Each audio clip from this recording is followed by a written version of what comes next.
Magandang araw! Ako si Teacher May at ang video lesson series na ito ay tungkol sa patterns of inheritance. Ang ibig sabihin ng inheritance ay pamana. Halimbawa, namana ng anak ang pagkakaroon ng kulot na buhok sa kanyang nanay. Sa genetics, merong mga patterns of inheritance. May monohybrid cross at dihybrid cross. Sa video lesson na ito, pag-aaralan muna natin ang mga importanteng vocabulary para mas maintindihan nating mabuti ang mga susunod na lessons. Ang mga salitang ito ay ang mga sumusunod: gene, trait, allele, dominant trait, recessive trait, genotype, and phenotype. A gene is a small part of DNA that contains instructions that can help determine a trait. When the information in the gene is expressed, it can result in the production of a protein that contributes to the trait. Ibig sabihin, ang gene ay isang malit na parte ng DNA na maaaring magdikta ng katangian ng isang tao. For visual purposes, ito yung chromosome natin. Sa loob ng chromosome ay matatagpuan ang DNA.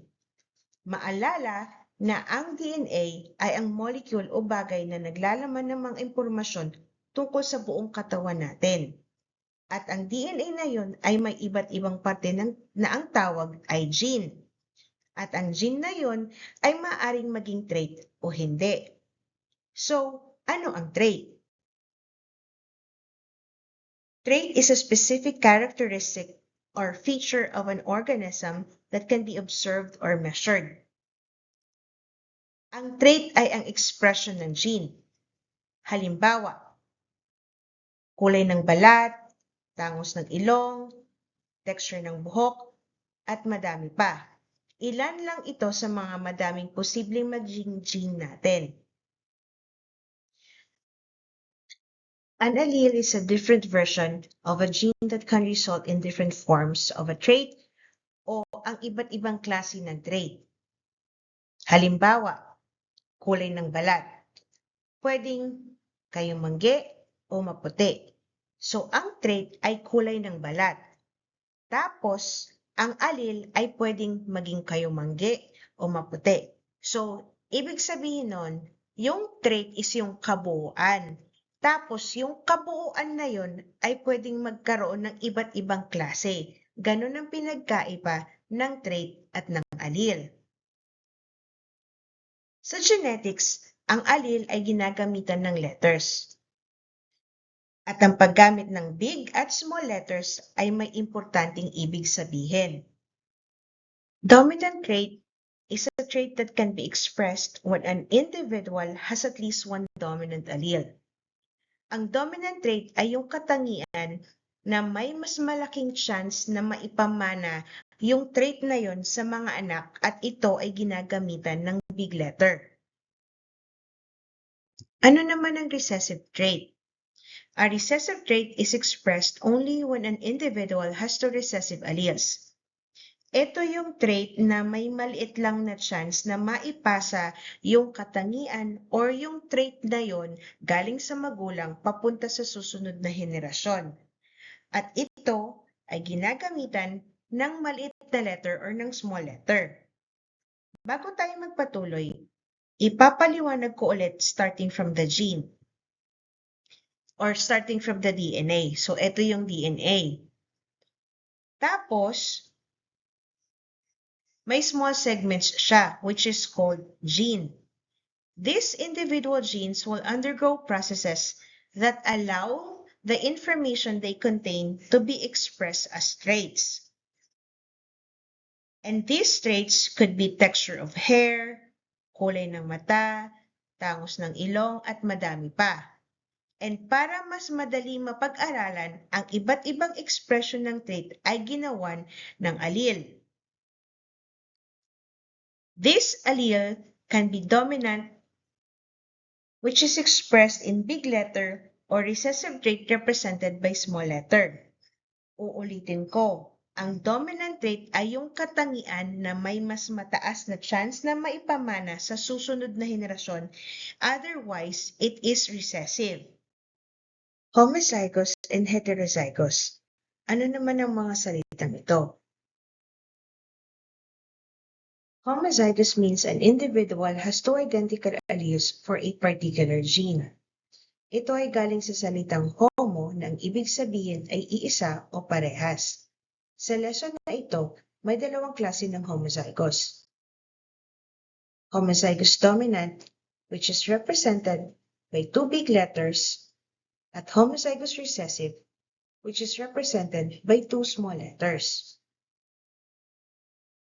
Ang heterozygous naman means an individual has two different alleles for a particular gene, and it is represented by a big and small letter combined together.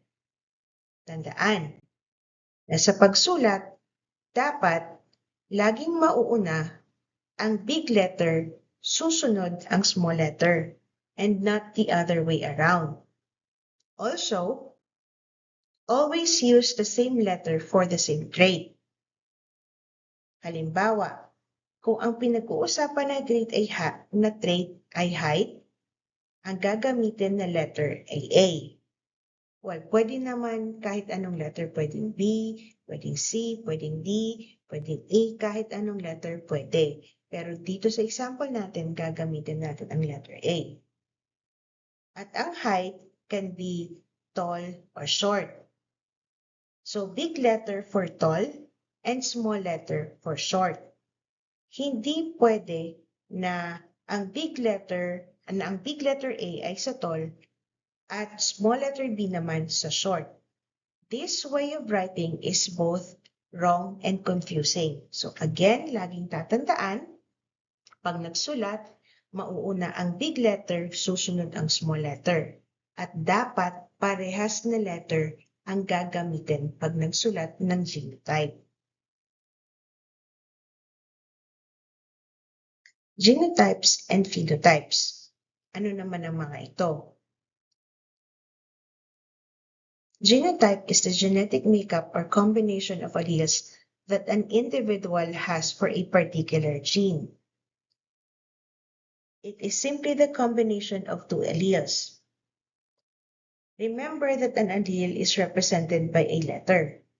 So, a combination of two similar alleles make up a genotype. Halimbawa, dalawang malaking letter A, dalawang maliit na letter A, or isang malaking A at isang maliit na A. Big and small. So, dalawang malaking letter A, pwedeng dalawang maliit na letter A, or combination ng capital letter and ng small letter. These are the examples of genotype. Phenotype is the observable characteristic or trait that results from the interaction of genes and environment. Or, para mas madaling maintindihan, ito ay ang nakikitang description ng genotype. So, kung ano yung nakikita mo, yun yung phenotype. Halimbawa, ang gagamitin natin ay texture ng buhok. At ang allele na gagamitin natin ay letter A. So, may dalawang klase ng texture ng buhok. Yun yung kulot at straight. Yung capital letter A, mapupunta sa kulot at yung small letter A, mapupunta sa straight. Ibig sabihin, yung kulot is dominant, yung straight naman is recessive. May tatlong klase ng genotype. Dalawang capital letter, isang capital letter at isang small letter, at two small letter A. Yung dalawang big letter, yung phenotype niya is yung kulot kasi nagkasama yung dalawang big letter. Yung big letter at small letter naman ay kulot pa din. Bakit? Kasi mas strong yung dominant or mas strong yung kulot kaya natatabunan niya yung straight na characteristic. That's why yung phenotype niya is kulot pa din kahit makikita mo na nandun yung small letter A. At yung Genotype naman na 2 small letter A is yun yung straight. Yun yung pinagkaiba ng genotype at ng phenotype. So genotype are those letter combinations. Tapos yung phenotype naman is yun yung description ng genotype. This time, let's do some exercise. Example scenario number 1. Suppose brown eyes are dominant over blue eyes, and Maria has the genotype BB.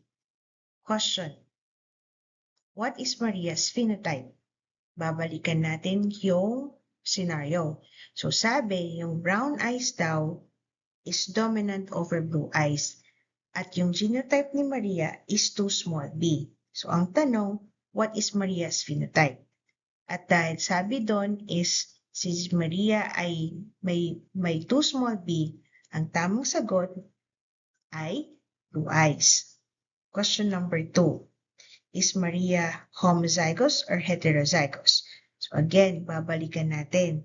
Yung genotype niya is 2 small b. So parehas na 2 small b. And that makes her homozygous. And last question. Is Maria's genotype homozygous dominant, homozygous recessive, or heterozygous? So dalawa lang yung pagpipilian natin, either homozygous dominant or homozygous recessive. At dahil 2 small b siya, ang tamang sagot ay homozygous recessive. Scenario number 2. A widow's peak is dominant over straight hairline. Anna has a widow's peak and her father has straight hairline. Question: what allele did Anna inherit from her father? Ang sagot ay letter A or 2 ay small letter A. Bakit? Kasi yung tatay niya is straight hairline. Kahit na may widow's peak siya, kaso lang, yung tatay niya is may straight hairline. So, namana niya yon, which is connected sa second question natin. What is Anna's genotype? And dahil namana niya yun sa tatay niya, ang magiging genotype niya is big letter A and small letter A. Yung big letter A is yun yung representation nung nakikitang widow's peak sa kanya. Tapos yung small letter A naman is the representation na namana niya sa tatay niya yung straight hairline. So, ibig sabihin, carrier siya nung recessive trait. That's why big and small. And lastly, is Hannah homozygous or heterozygous? Ang tamang sagot is heterozygous. At this point, get a piece of paper, then pause this part of the video. Subukan ninyo kumpletuhin itong table, then continue kapag tapos ng sumpot. And kapag tapos na kayo, i-check nyo kung tama yung mga nasagot ninyo. Please comment or write your score on the comment section. And also, please continue watching this video lesson series dahil ang susunod na pag-aaralan natin ay ang monohybrid cross.